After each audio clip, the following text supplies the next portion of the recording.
কৃষিতে কিন্তু বাইরে বিদেশের শিক্ষা লাভের সুযোগটা কম্পেয়ার অন্যান্য বিশ্ববিদ্যালয় আরও বেশি। এই জন্য এটি দরকার। কৃষি অনুষদে বিশ্ববিদ্যালয়ের প্রতিষ্ঠা লগ্ন থেকেই তার কার্যক্রম শুরু করে। প্রায় 63 বছর ধরে এই বিশ্ববিদ্যালয়ে কৃষি অনুষদের কার্যক্রম চলছে। অনুষদে বর্তমানে 17টি ডিপার্টমেন্ট আছে। এর মধ্যে অন্যতম হলো কৃষিতত্ত্ব, উদ্যানতত্ত্ব, উদ্ভিদ রোগ তত্ত্ব। শেষ আমাদের 17তম ডিপার্টমেন্ট হলো অ্যাগ্রোমেট্রোলজি, যেটি এখন আমাদের বর্তমান কৃষিতে এবং ক্লাইমেট চেঞ্জের সাথে সাথে আমাদের এখান থেকে পাশ করে ছাত্রছাত্রীরা দেশে এবং বিদেশে বিভিন্ন ক্ষেত্রে তাদের চাকরির সুযোগ রয়েছে। যেমন দেশে আমাদের কৃষি সম্প্রসারণ ক্ষেত্রে কর্মক্ষেত্র অনেক বিস্তৃত।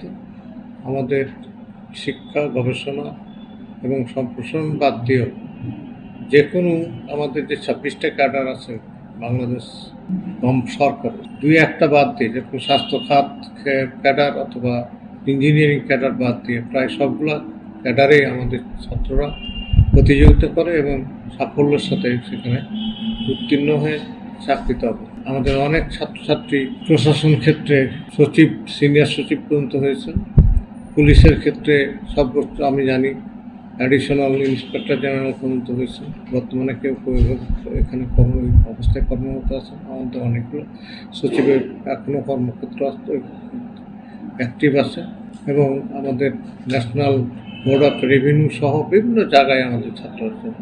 আন্তর্জাতিকভাবে আমাদের ছাত্রছাত্রীরা বিভিন্ন আন্তর্জাতিক অর্গানাইজেশন যেগুলো আছে, যেরকম FAO, UNHCR, world food programme, IFPRI সহ বিভিন্ন জায়গায় আমাদের ছাত্রছাত্রীরা তাদের যোগ্যতার জন্য।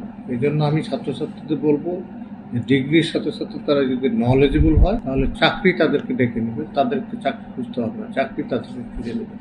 আর যদি নলেজ না থাকে তাহলে কোনোদিনই আমাদের কম্পিটিশান করে আমাদের গ্রাজুয়েটরা অন্য জায়গায় যেতে পারত না।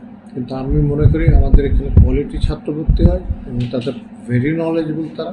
ছাত্রছাত্রীরা MIT, আমেরিকা, হার্ভার্ড সহ, প্রিন্সটন সহ বিভিন্ন জায়গায় কিন্তু কাজ করছে। আমাদের ছাত্রছাত্রীরা আমি প্রায় প্রতিদিনই রিকমেন্ডেশন বা সুপারিশের পত্র লিখি জাপান, আমেরিকা, UK সহ বিভিন্ন জায়গায়। এবং আমি বলছি আমাদের ছাত্রছাত্রীরা কিন্তু আগেই আমি বললাম হার্ভার্ড, MIT সহ বিশ্বের নামকরা বিশ্ববিদ্যালয়, এদিকে জাপানের টোকিও, এবং জাপানের সাথে আমাদের অনেকগুলো বিশ্ববিদ্যালয়ের সাথে আমাদের দ্বিপাক্ষিক চুক্তি আছে, যার মাধ্যমে আমাদের ছাত্রছাত্রীরা জাপানের বিভিন্ন বিশ্ববিদ্যালয়ে পড়ালেখার সুযোগ পাচ্ছে এবং ভবিষ্যতে এতে আরও বৃদ্ধি পাবে।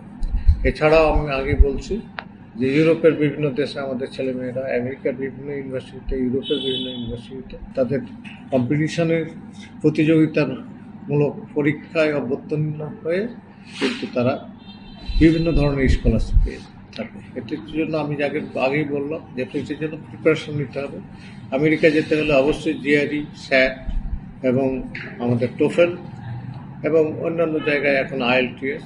জাপানের জন্য IELTS এর একটা ভালো স্কোর থাকলে 7.5 থেকে 8 থাকলে ছেলেমেয়েরা কিন্তু তাদেরকে ঢুকে নেয়। কোরিয়া এখন একটা ভালো দেশ যেখানে তাদের ভূমি অর্থনীতি এবং এখানে আমাদের উচ্চশিক্ষা প্রচুরই আছে। শুধু উচ্চশিক্ষা লাভ করার পর ওইসব বিশ্ববিদ্যালয়ে আমাদের গ্র্যাজুয়েটরা কিন্তু রিসার্চার হিসেবে এবং শিক্ষক হিসেবে কিন্তু যোগদান করেছে। এটাও আমাদের জন্য অনেক প্রাপ্তি। এবং আমাদের ছাত্রছাত্রীরা বিশ্বের বিভিন্ন নামকরা বিশ্ববিদ্যালয়, MIT তো আমাদের ছাত্রছাত্রীরা ওখানে তাদের গবেষণা শেষ করে, ডিগ্রি শেষ করে ওখানেই কর্মক্ষেত্রে যোগদান করেছে। এটা আমাদের জন্য বড় গর্বের বিষয়। এবং আমি ছেলে মেয়েদের বলবো যে এটা কৃষিতে কিন্তু বাইরে বিদেশের শিক্ষা লাভের সুযোগটা কম্পেয়ার অন্যান্য বিশ্ববিদ্যালয় আরও বেশি। এই জন্য এটি দরকার।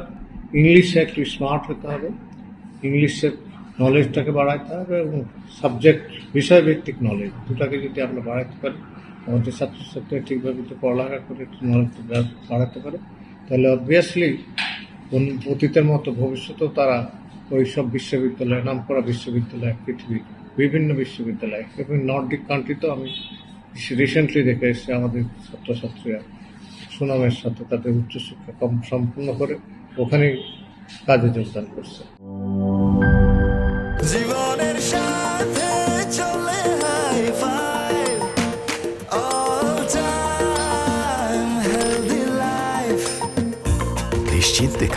স্বাস্থ্যকর অল টাইম পান।